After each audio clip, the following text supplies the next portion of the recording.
Hello everybody, Assassionator back with another Halo Infinite update. On May 3rd, Season 2 Lone Wolves launched, and with that update came issue.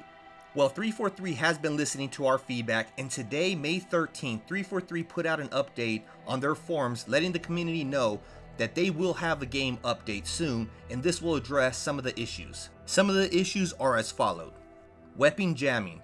343 has been able to identify the root cause of the issue and will be reverting to a recent change to help get this into players' hands quicker. Map traversal. I know this one's a big one for everyone because everyone liked those skill jumps. So what they have to say about that is, with overwhelming strong feedback from the players, the community has made it clear that removing a number of skill jumps from the game was a negative. As a result, 343 will be bringing back the following popular skill jumps. In live fire, they'll be bringing back the key door and the house panel jumps. In Bazaar, they'll bring back the double door jumps on both sides. In Streets, they're going to bring back the skill jump in Pizza. And last but not least, in Aquarius, P-side edges, they will be bringing it back, but with some adjustments. So the Aquarius P-side jump will be brought back, but with some slight adjustments to support their gameplay more officially.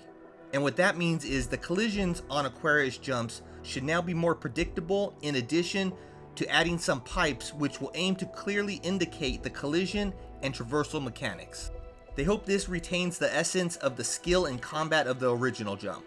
Now, for the reason why 343 removed them in the first place, they officially said was, they had originally identified the jump as falling into one or both categories. 1.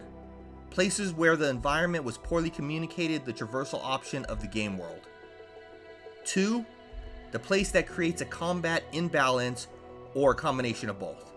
For example, the pizza jump utilizes a small light fixture which collides with the player where similar objects do not collide in other parts of the map. In addition, when evaluating gameplay and their available data, they noticed that the pizza jump gives players access to the balcony at the cost they felt was too low and imbalanced in certain game modes like strongholds. Meaning players can utilize this jump and get to the high ground and take out other players with minimal chance of them getting harmed.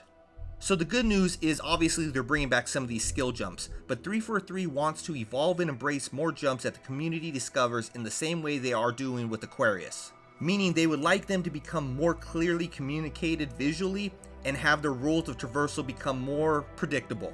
They realize modifying certain jumps in this way runs the risk of changing their skill ceiling, their discovery, and the fun factor of what makes them interesting in the first place.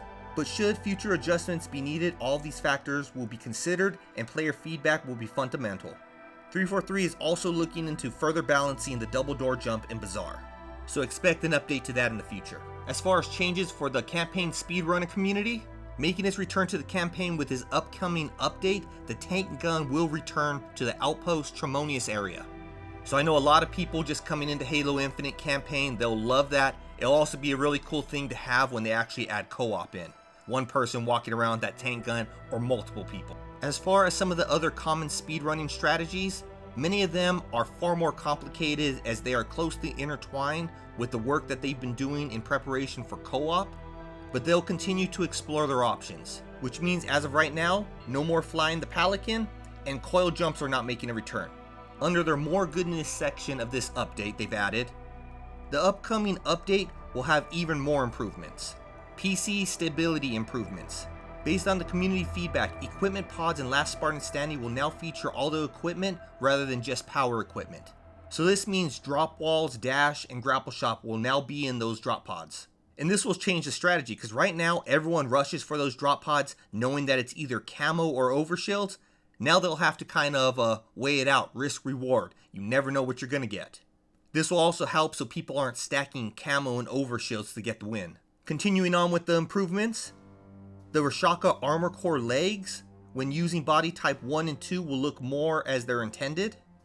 I don't know exactly what that means, but I know a lot of mine, the animations, you can kind of see through the leg.